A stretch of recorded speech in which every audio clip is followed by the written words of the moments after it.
Sagittaire, bonjour, j'espère que vous allez bien. J'ai le plaisir de vous retrouver pour cette nouvelle vidéo de cartomancie pour le mois d'octobre 2024. Allez, je me concentre sur vous, amis Sagittaire, signe solaire, signe lunaire, ascendant Sagittaire, pour le mois d'octobre 2024. Hop.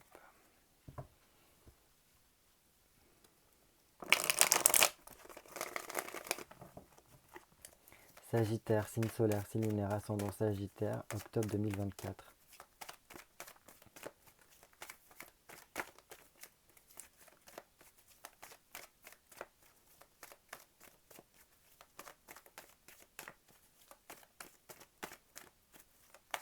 Allez, comme d'habitude, on se fait une petite coupe histoire de prendre la température de notre mois d'octobre 2024. Sagittaire. Bon, c'est bien. C'est bien parce que là, on voit avec le soleil et la force, c'est quand même deux belles cartes pour vous qui s'ouvrent pour ce mois d'octobre. Donc, on voit que les énergies de la balance vous font quand même un peu de bien. L'énergie de la balance qui est beaucoup tournée vers l'autre, qui est beaucoup tournée vers voilà, le retour à l'harmonie, quête d'harmonie, de beauté en tout cas dans la vie. Et donc là, un soleil déjà nous parle de réchauffer un petit peu les cœurs, réchauffer aussi au niveau peut-être du relationnel. On est beaucoup plus dans un côté satisfaction, peut-être aboutissement. Il y a un rayonnement en tout cas qui est en train de se jouer là pour vous. Il peut y avoir la réussite de certains projets qui vous reboostent d'une certaine façon. Et donc là en plus le soleil vient vraiment éclairer le côté reprise de force, euh, où on est beaucoup plus galvanisé, beaucoup plus enclin en fait à être en pleine possession de nos moyens pour pouvoir faire face à toutes les situations. Donc là, on arrive un petit peu plus à dompter aussi peut-être certains mécanismes que l'on pouvait avoir auparavant, où on est beaucoup plus dans le contrôle, dans le self-control ici. On arrive à s'auto-gérer plus facilement pour ne pas se laisser emporter ni par nos émotions, ni par voilà, les événements autour de soi, parce qu'on a vraiment envie de faire perdurer, j'ai l'impression, ce soleil, là, cette satisfaction, cette joie, en tout cas, qui est en train d'émaner. Donc là, il y a vraiment un magnétisme, enfin vraiment une convivialité qui émane là-dedans. Et ça, on voit que ça vous fait du bien, ça vous remet en forme d'une certaine façon. Très bien, très bien. Alors on voit que ça provoque en tout cas une meilleure communication, une meilleure ouverture. On est beaucoup plus enclin en fait à pouvoir parler avec son cœur, à ouvrir son cœur pour pouvoir en fait arranger les choses peut-être au niveau de certaines relations. Voilà.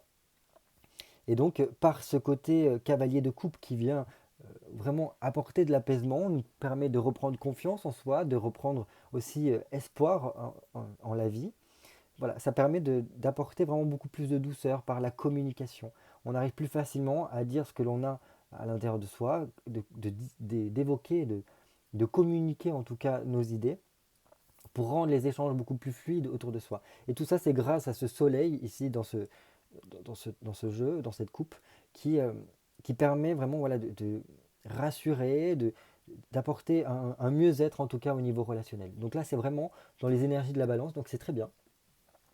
Et on voit en tout cas que le fait que ça vous revitalise, ça vous permet de vous remettre en forme d'une certaine façon, parce que du moment où vous vous sentez bien, où il y a cette chaleur, ce feu qui est en train de revenir à l'intérieur de vous, ça vous permet vraiment de pouvoir vous focaliser un peu plus sur vos objectifs, sur vos projets.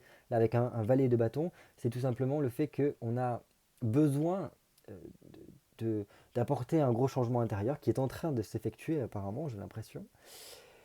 Et voilà, ça nous pousse en tout cas à entreprendre davantage, à être beaucoup plus tourné vers son avenir, à ce que l'on va pouvoir bâtir, ce que l'on va pouvoir construire. Donc là, on est en pleine mise en plan d'une certaine façon, on est en train d'échafauder des nouveaux plans pour tout simplement pouvoir aller vers l'expansion, vers peut-être une nouvelle aventure en tout cas, qui va vous permettre de vous remettre sur les rails. Et donc par ce biais-là, je pense que cette force vous permet de vraiment vous remotiver, de vous réancrer un peu plus voilà, dans votre vie, de peut-être faire tomber certains masques, faire tomber aussi voilà, certaines illusions que l'on pouvait avoir pour tout simplement, voilà, comme je vous ai dit, vous remettre sur les rails et, euh, et être beaucoup plus enclin à avoir une vision euh, claire de la situation pour voilà, faire avancer petit à petit vos projets. Très bien. Et là, on a encore une concrétisation ici parce que même si avec ces deux-là, on n'a pas forcément, comment dire, quelque chose d'abouti encore, c'est quelque chose qui est en train de se construire, on voit que quand même, ça commence à devenir un peu plus matériel, c'est un peu plus concret ici. Et donc, il y a vraiment avec ces deux vallées-là une question de débrouillardise. J'ai peut-être pas grand-chose, mais en tout cas, je fais en sorte que ça puisse aboutir, que ça puisse vraiment se faire. Et par mon implication, par l'investissement que j'ai, je peux commencer déjà à récolter euh, les fruits de mon implication. Donc ça, c'est super, parce que ça va vraiment vous permettre de reprendre vraiment confiance en vous et d'apporter beaucoup plus de joie aussi pour vous. Et donc j'ai l'impression quand même qu'il y a les idées qui fusent avec des projets qui peuvent se mettre en place. On a envie en tout cas d'y aller.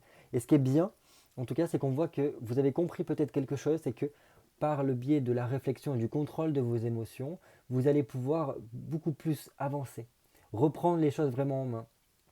Parce que voilà, il peut y avoir quand même pas mal de changements qui se mettent sur votre chemin, qui viennent un petit peu, peut-être aussi des choses inattendues, qui viennent voilà, vous pimenter un petit peu votre quotidien, mais c'est dans le sens pour vous booster, vous faire comprendre que il est très important de fournir des efforts parce que vraiment ça en vaut la peine par rapport à ces projets que vous avez. Donc ça c'est super. C'est super parce qu'en plus, on voit que c'est vraiment le fait que l'esprit est vivifié d'une certaine façon. Et donc, ça va être beaucoup plus bénéfique pour tout ce qui est de l'ordre du travail ou du moins de vraiment de l'implication que vous avez par rapport à vos projets, que ce soit personnel ou professionnel. Donc ça, c'est top. Déjà, on a une belle coupe qui s'annonce pour vous. Allez, j'ai besoin de 6 cartes pour vous, amis Sagittaire, pour le mois d'octobre 2024. 1, 2, 3. 5 et 6.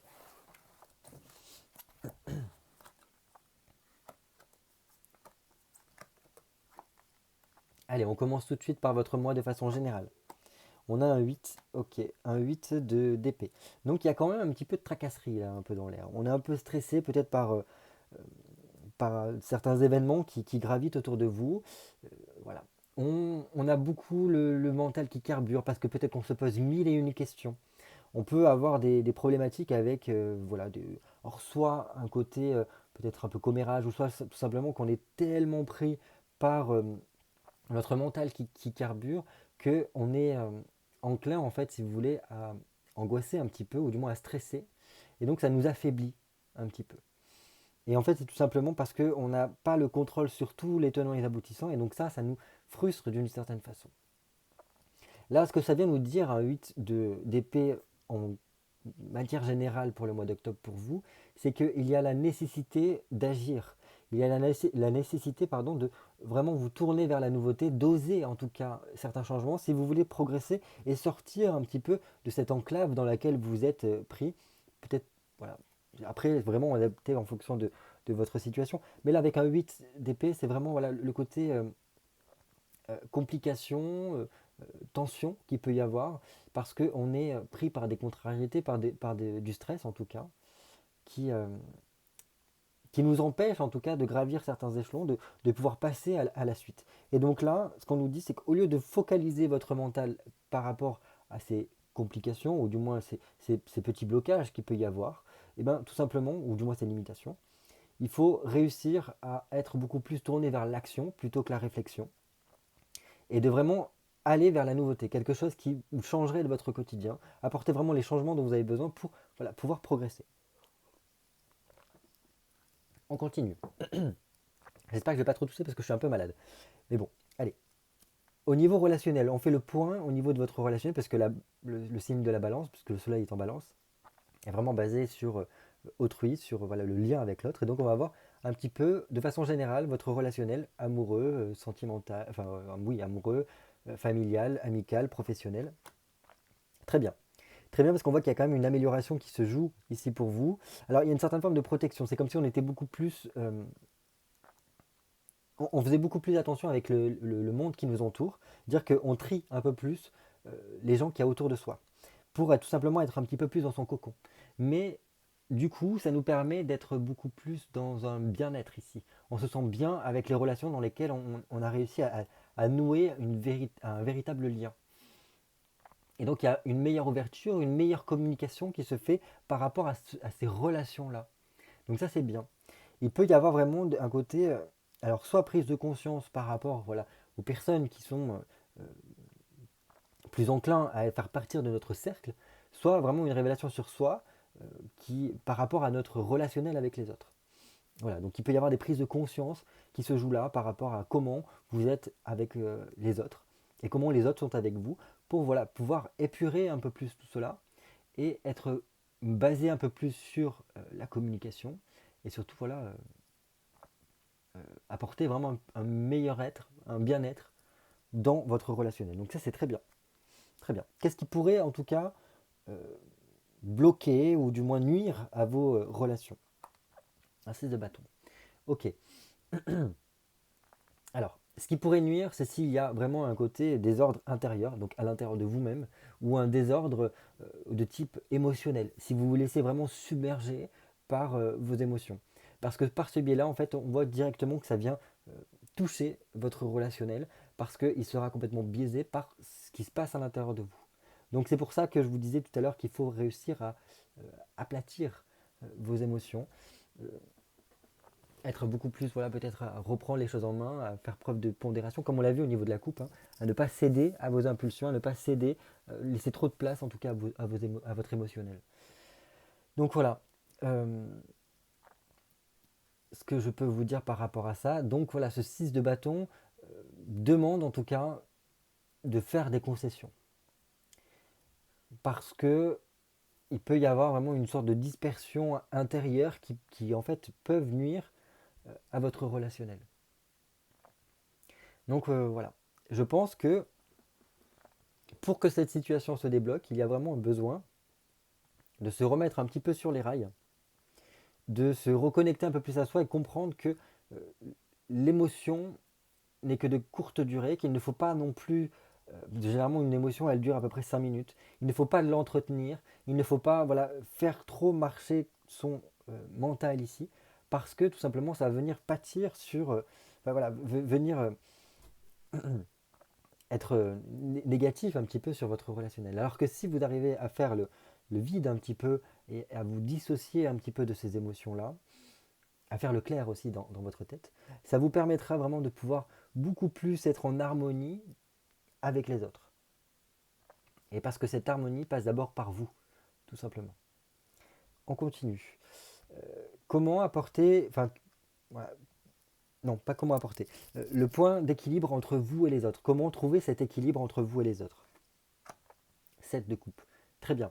Donc là, pour moi, voilà, c'est exactement ce que je vous disais, c'est le côté trouver l'harmonie en soi, avec soi-même. Donc déjà, si on arrive à faire cette paix intérieure, à faire la paix avec soi, on sera beaucoup plus enclin à être en équilibre, à être mieux avec les autres. Et donc là, ça nous permet de nous ouvrir, en tout cas, euh, aux relations, à être beaucoup plus enclin à pouvoir se confier, à pouvoir échanger, à pouvoir communiquer, à partager des choses avec, avec autrui. Et par ce biais-là, en fait, il y a vraiment un épanouissement qui est possible et d'avoir une vie affective, une vie relationnelle beaucoup plus harmonieuse. Donc ça, c'est bien. Ça peut vraiment être top parce que ça vous permettrait d'approfondir certaines relations, de pouvoir les consolider en tout cas, et voilà, de ne pas créer une certaine forme de distance parce que plus il y a ces énergies-là de conflits intérieurs, de stress permanent, voilà, de mental qui carbure un peu trop et qui, du coup, ça vient poser des problématiques au niveau de votre relation et de vos relations, pardon, et ça creuse en fait un éloignement, ça creuse un fossé entre vous et les autres qui, après, mène à certains conflits qui, qui voilà, sont dommageables parce que vous pouvez avoir vraiment cette harmonie possible. On continue. Comment mettre justement de l'harmonie dans votre vie? Très bien, on a un valet d'épée. Donc là, c'est vraiment un travail au niveau de votre pensée, de votre mental ici avec un valet d'épée. Le valet d'épée, c'est vraiment restructurer, préparer, réorganiser son mental pour voilà, pouvoir en fait faire le tri. Parce que le valet d'épée, c'est quand même avec une épée, donc il vient trancher quelque chose. Donc il vient voilà, enlever d'une certaine façon ce qui est négatif à votre raisonnement, à votre fonctionnement mental. Et donc, ça vous permettra de pouvoir passer certains événements ou certaines choses qui sont difficiles en vous. Et par ce biais-là, je pense que ça va vous permettre d'être beaucoup plus clair dans votre tête, beaucoup plus, d'avoir l'esprit plus léger en tout cas.